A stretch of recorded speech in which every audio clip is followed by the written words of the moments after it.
शारदा, मेरे लिए जरा एक और पराठा लाना। आज बहुत दिनों बाद पराठे खाकर मजा ही आ गया। अभी लाई जी, ये लीजिए। इस बार खेत में अनानास की फसल बहुत ही अच्छी हुई है। इस बार अनानास बेचकर जो पैसे आएंगे उनसे मैं सेठ जी का कर्जा भी उतार दूंगा। तुम मेरे साथ खेत में चलकर अनानास की कटाई करवा दो। दोनों पति पत्नी अनानास की कटाई करने खेत की ओर निकल पड़ते हैं। पूरा दिन खेत में काम करके वो दोनों अनानास की कटाई करके सारे अनानास को अपने गोदाम में रख देते हैं। अगले दिन मोहन सारा अनानास लेकर बाजार में जाता है, तो ऐसा ताज़ी अनानास देखकर ग्राहक उसके पास अनानास खरीदने आने लगते हैं।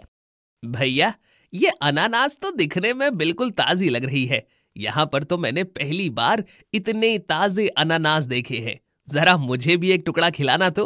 कहीं ये बस देखने में ही अच्छे हों और इनका स्वाद भी बाकी फल वालों के अनानास की तरह ही भद्दा हो।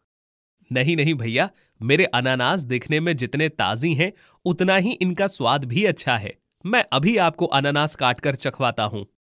अनानास का एक टुकड़ा काटकर उस आदमी को देता है। उस आदमी को वो अनानास बहुत ही स्वादिष्ट लगता है। ये अनानास तो बहुत ही स्वादिष्ट है। इतना स्वादिष्ट और रसीला अनानास तो मैंने कभी अपने बचपन में ही खाया होगा। भैया, तुम मुझे 2 अनानास दे दो। मोहन के खेत के अनानास इतने ताजे और स्वादिष्ट होते हैं कि शाम तक उसकी दुकान के सारे अनानास बिक जाते हैं। उसकी अच्छी खासी कमाई होती है।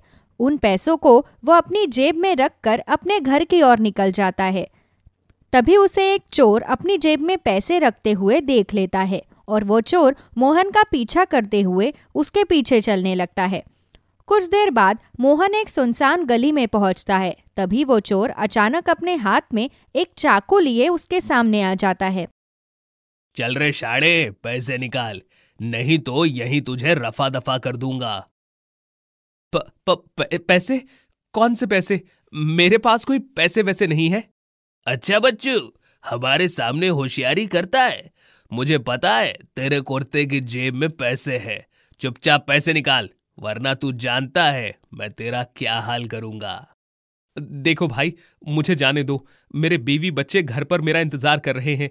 ये पैसे मेरे लिए बहुत जरूरी है। अबे, चुपचाप पैसे दे रहा है या नहीं? देख रहा है ना ये रामपुरी। वो चोर उस छुरे को मोहन की गर्दन पर लगा देता है। चोर से अपनी जान बचाने के लिए मोहन को उसे सारे पैसे देने पड़ते हैं। पैसे मिलते ही चोर मोहन को धक्का देकर वहां से भाग जाता है। मोहन जल्दी से उठकर अपने घर की तरफ भागता है। वो हाफते हुए अपने घर पहुंचता है। उसे इस तरह हाफते हुए देखकर शारदा बुरी तरह डर जाती है। क्या हुआ जी, आप इस तरह हाफ क्यों रहे हैं? सब कुछ ठीक तो है ना? आप बैठ जाइए, मैं आपके लिए पानी लेकर आती हूँ। शारदा मोहन के लिए पानी लेकर आती है। मोहन अपने हाफते हाथों से पानी पीता है और शारदा को सारी बात बताता है। चोर का नाम सुनते ही शारदा बुरी तरह डर जाती है। हे भगवान, कहीं उस चोर ने आपको कोई नुकसान तो नहीं पहुंचाया? आप ठीक तो हो ना? हाँ, मैं बिल्कुल ठीक हूँ शारदा, मुझे कुछ नहीं हुआ। भगवान का लाख लाख शुक्र है जो आपको कुछ नहीं हुआ। सत्यानाश हो उस चोर का। उस चोर का तो जो होना होगा वो होगा, लेकिन अब तुम ये सोचो कि हमारा क्या होगा। क्या मतलब? अरे वो चोर हमारे सारे पैसे लेकर भाग गया। मैंने तो सोचा था कि अनानास बेचकर जो पैसे आएंगे उनसे सेठ जी का कर्ज उतार दूंगा, लेकिन अब तो उनका कर्ज चुकाने के लिए मेरी जेब में एक फूटी कौड़ी भी नहीं है। अगर इस बार भी मैंने सेठ जी का कर्ज नहीं चुकाया तो वो हमारे खेत पर कब्जा कर लेंगे। अजी, ये आप क्या कह रहे हैं? अगर सेठ जी ने हमसे हमारा खेत ले लिया तो हम खेती कहाँ पर करेंगे? ऐसे तो हमारी रोजी रोटी ही हमसे छीन जाएगी। आप एक बार सेठ जी से बात करके देखना, क्या पता वो हमें पैसे चुकाने के लिए थोड़ी और मोहलत दे दे। एक बार कल जाकर सेठ जी से बात करूंगा। अगर वो मान गए तो उनका बहुत बड़ा उपकार होगा, नहीं तो हमारे बुरे दिन शुरू हो जाएंगे। अगले दिन मोहन सेठ जी के पास जाता है और उन्हें सारी बात बताता है। मुझे लग ही रहा था तू इस बार भी मेरे पास कोई नई कहानी लेकर आएगा। तुझे शर्म नहीं आती इस तरह झूठ बोलते हुए? नहीं सेठ जी, मैं झूठ नहीं बोल रहा। अगर उस चोर ने मेरे पैसे नहीं चुराए होते तो मैं आज ही आपके सारे पैसे चुका देता। देख मोहन, मैंने तेरी ये बातें बहुत सुन ली। मैंने पहले ही तुझे 3 महीने की ज्यादा मोहलत दी थी, लेकिन तूने इतने महीनों में भी मेरे पैसे नहीं चुकाए। अब मैं तुझे 1 और दिन की भी फालतू मोहलत नहीं दे सकता। या तो तू मुझे शाम तक मेरे पैसे लाकर दे दे, या आज से तेरा खेत मेरे नाम पर कर दे। लेकिन सेठ जी, लेकिन वेकिन कुछ नहीं। मोहन सेठ जी को समझाने की बहुत कोशिश करता है, लेकिन सेठ जी उसकी कोई बात नहीं सुनते और उसके खेत को जब्त कर लेते हैं। अब मोहन के पास कमाई का कोई साधन नहीं रहता, जिस वजह से उसके घर में पैसों की तंगी होने लगती है। सुनिए जी, मुझे कुछ पैसे दे दीजिए, घर में राशन खत्म होने वाला है। बस आज और कल के लिए ही घर में आटा और चावल है। मैं तुम्हें कहां से पैसे दूं शारदा? मेरी जेब में तो एक फूटी कौड़ी भी नहीं है। जब से सेठ जी ने मेरा खेत जब्त किया है, तब से काम ढूंढने की कोशिश कर रहा हूं, लेकिन कहीं भी काम ही नहीं मिल रहा। समझ में नहीं आ रहा मैं क्या करूं। अगर आप बुरा ना माने तो मैं लोगों के घर में साफ सफाई का काम करना शुरू कर देती हूँ। जब तक आपको काम नहीं मिल जाता तब तक कुछ ना कुछ करके घर का खर्चा तो चलाना ही पड़ेगा ना। ये कैसे दिन आ गए हमारे। शर्म आ रही है मुझे खुद पर, जो मेरे रहते हुए तुम पर लोगों के घरों के काम करने की नौबत आन पड़ी है। तुमसे शादी करते वक्त मैंने ये वचन दिया था कि तुम पर कभी कोई तकलीफ नहीं आने दूंगा, लेकिन आज देखो तुम्हें मेरी वजह से क्या क्या झेलना पड़ रहा है। अगर शादी के समय आपने मुझे वचन दिए थे तो मैंने भी तो ये वचन दिया था ना कि आपकी जिंदगी के हर सुख दुख में मैं आपका साथ दूंगी। जब मैं आपके सुख में आपके साथ थी तो अब आपके दुख के दिनों में भी मेरा ये फर्ज है कि मैं आपका साथ दूं। घर की आर्थिक परिस्थिति की वजह से शारदा लोगों के घरों में काम करना शुरू कर देती है और थोड़े बहुत पैसे में ही जैसे तैसे अपने घर का खर्चा चलाने लगती है। कुछ दिनों बाद मोहन को भी एक जमींदार के यहाँ माली का काम मिल जाता है, लेकिन उसकी तनख्वाह इतनी नहीं होती कि वो अकेला ही घर का खर्चा संभाल सके। इसलिए उसे नौकरी मिलने के बाद भी शारदा को लोगों के घरों में काम करना पड़ता है। तभी एक दिन शारदा की बेटी स्वीटी उससे कहती है, मम्मी मम्मी, आज मेरे स्कूल की छुट्टी है, पिताजी भी काम पर गए हैं। मेरा अकेले घर में रहने का मन नहीं कर रहा, तुम मुझे भी अपने साथ ले चलो ना। ठीक है बेटा, तुम भी मेरे साथ चलो।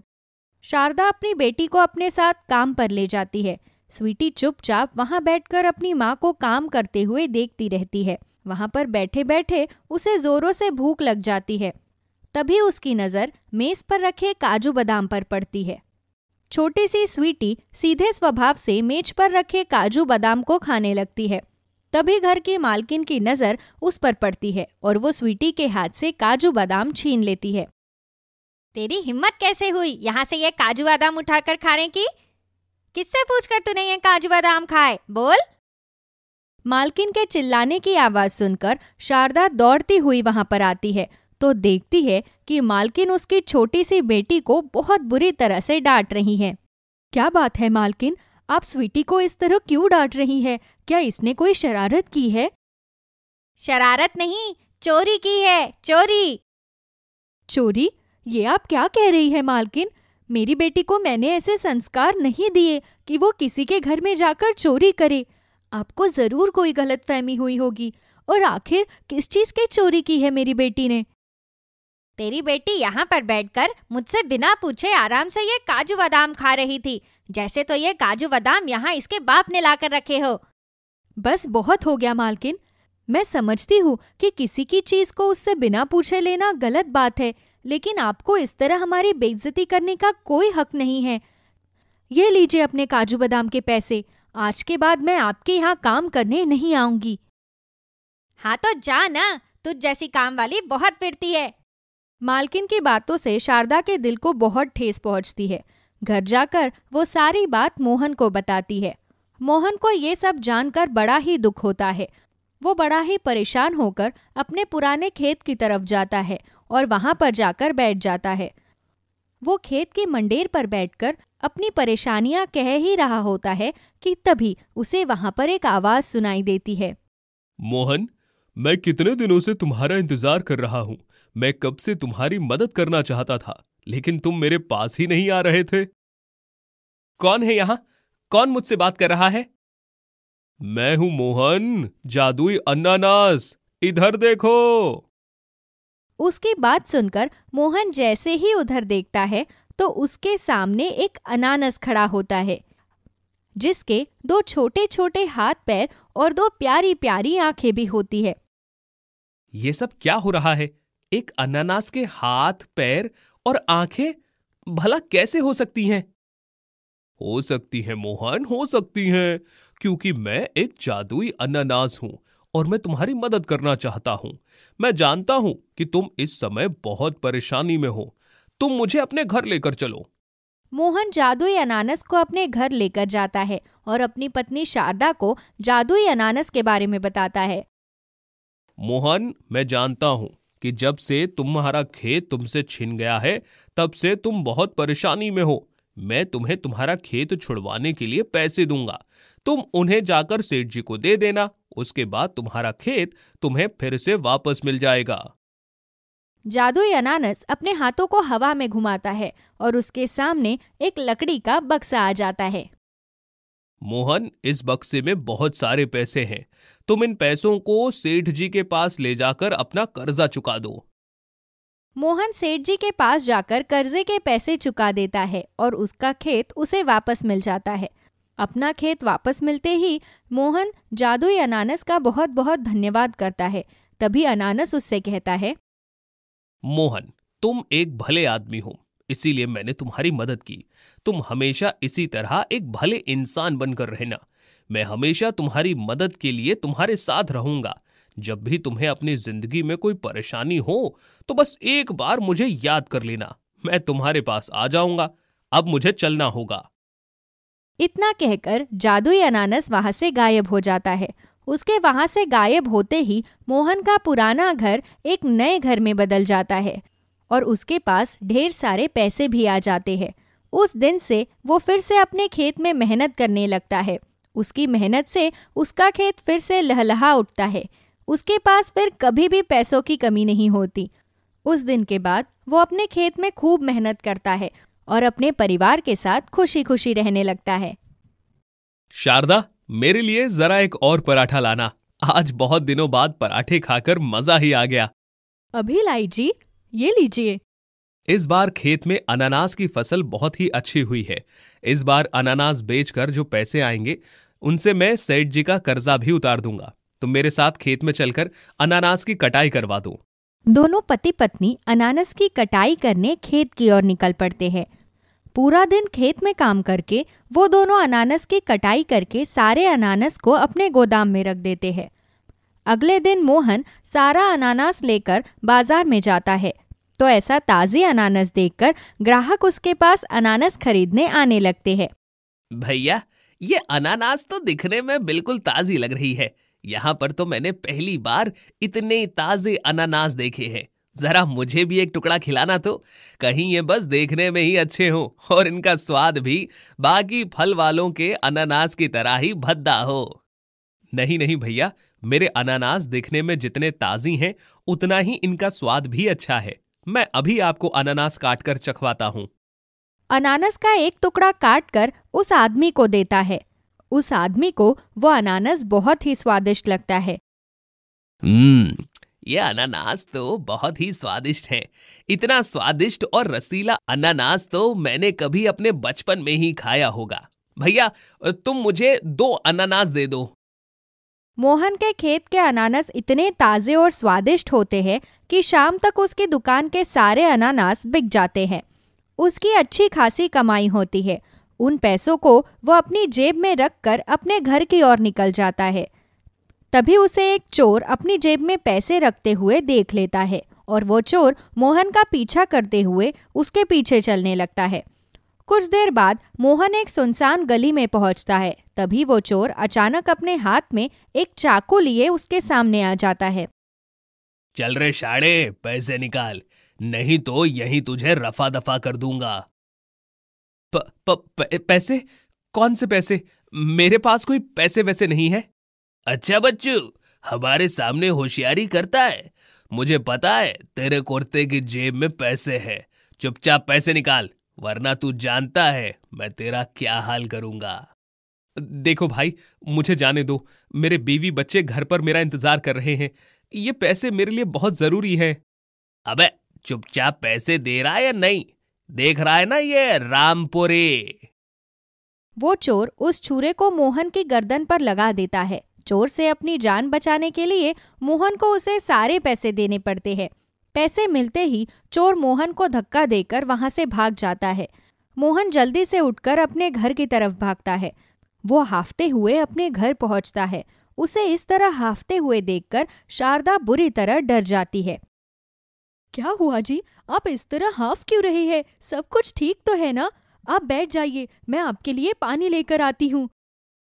शारदा मोहन के लिए पानी लेकर आती है। मोहन अपने हाफते हाथों से पानी पीता है और शारदा को सारी बात बताता है। चोर का नाम सुनते ही शारदा बुरी तरह डर जाती है। हे भगवान, कहीं उस चोर ने आपको कोई नुकसान तो नहीं पहुंचाया? आप ठीक तो हो ना? हाँ, मैं बिल्कुल ठीक हूँ शारदा, मुझे कुछ नहीं हुआ। भगवान का लाख लाख शुक्र है जो आपको कुछ नहीं हुआ। सत्यानाश हो उस चोर का।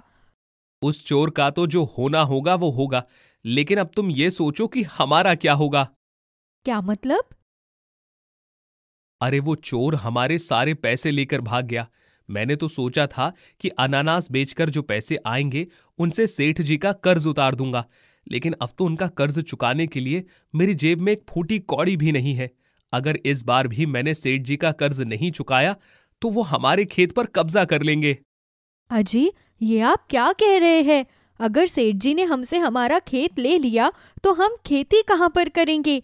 ऐसे तो हमारी रोजी रोटी ही हमसे छीन जाएगी। आप एक बार सेठ जी से बात करके देखना, क्या पता वो हमें पैसे चुकाने के लिए थोड़ी और मोहलत दे दे। एक बार कल जाकर सेठ जी से बात करूंगा। अगर वो मान गए तो उनका बहुत बड़ा उपकार होगा, नहीं तो हमारे बुरे दिन शुरू हो जाएंगे। अगले दिन मोहन सेठ जी के पास जाता है और उन्हें सारी बात बताता है। मुझे लग ही रहा था तू इस बार भी मेरे पास कोई नई कहानी लेकर आएगा। तुझे शर्म नहीं आती इस तरह झूठ बोलते हुए? नहीं सेठ जी, मैं झूठ नहीं बोल रहा। अगर उस चोर ने मेरे पैसे नहीं चुराए होते तो मैं आज ही आपके सारे पैसे चुका देता। देख मोहन, मैंने तेरी ये बातें बहुत सुन ली। मैंने पहले ही तुझे 3 महीने की ज्यादा मोहलत दी थी, लेकिन तूने इतने महीनों में भी मेरे पैसे नहीं चुकाए। अब मैं तुझे एक और दिन की भी फालतू मोहलत नहीं दे सकता। या तो तू मुझे शाम तक मेरे पैसे लाकर दे दे, या आज से तेरा खेत मेरे नाम पर कर दे। लेकिन सेठ जी, लेकिन वेकिन कुछ नहीं। मोहन सेठ जी को समझाने की बहुत कोशिश करता है, लेकिन सेठ जी उसकी कोई बात नहीं सुनते और उसके खेत को जब्त कर लेते हैं। अब मोहन के पास कमाई का कोई साधन नहीं रहता, जिस वजह से उसके घर में पैसों की तंगी होने लगती है। सुनिए जी, मुझे कुछ पैसे दे दीजिए, घर में राशन खत्म होने वाला है। बस आज और कल के लिए ही घर में आटा और चावल है। मैं तुम्हें कहां से पैसे दूं शारदा? मेरी जेब में तो एक फूटी कौड़ी भी नहीं है। जब से सेठ जी ने मेरा खेत जब्त किया है तब से काम ढूंढने की कोशिश कर रहा हूं, लेकिन कहीं भी काम ही नहीं मिल रहा। समझ में नहीं आ रहा मैं क्या करूं। अगर आप बुरा ना माने तो मैं लोगों के घर में साफ सफाई का काम करना शुरू कर देती हूँ। जब तक आपको काम नहीं मिल जाता तब तक कुछ ना कुछ करके घर का खर्चा तो चलाना ही पड़ेगा ना। ये कैसे दिन आ गए हमारे। शर्म आ रही है मुझे खुद पर, जो मेरे रहते हुए तुम पर लोगों के घरों के काम करने की नौबत आन पड़ी है। तुमसे शादी करते वक्त मैंने ये वचन दिया था कि तुम पर कभी कोई तकलीफ नहीं आने दूंगा, लेकिन आज देखो तुम्हें मेरी वजह से क्या क्या झेलना पड़ रहा है। अगर शादी के समय आपने मुझे वचन दिए थे तो मैंने भी तो ये वचन दिया था ना कि आपकी जिंदगी के हर सुख दुख में मैं आपका साथ दूंगी। जब मैं आपके सुख में आपके साथ थी तो अब आपके दुख के दिनों में भी मेरा ये फर्ज है कि मैं आपका साथ दूं। घर की आर्थिक परिस्थिति की वजह से शारदा लोगों के घरों में काम करना शुरू कर देती है और थोड़े बहुत पैसे में ही जैसे तैसे अपने घर का खर्चा चलाने लगती है। कुछ दिनों बाद मोहन को भी एक जमींदार के यहाँ माली का काम मिल जाता है, लेकिन उसकी तनख्वाह इतनी नहीं होती कि वो अकेला ही घर का खर्चा संभाल सके। इसलिए उसे नौकरी मिलने के बाद भी शारदा को लोगों के घरों में काम करना पड़ता है। तभी एक दिन शारदा की बेटी स्वीटी उससे कहती है, मम्मी मम्मी, आज मेरे स्कूल की छुट्टी है, पिताजी भी काम पर गए हैं, मेरा अकेले घर में रहने का मन नहीं कर रहा, तुम मुझे भी अपने साथ ले चलो ना। ठीक है बेटा, तुम भी मेरे साथ चलो। शारदा अपनी बेटी को अपने साथ काम पर ले जाती है। स्वीटी चुपचाप वहां बैठकर अपनी माँ को काम करते हुए देखती रहती है। वहां पर बैठे बैठे उसे जोरों से भूख लग जाती है। तभी उसकी नजर मेज पर रखे काजू बादाम पर पड़ती है।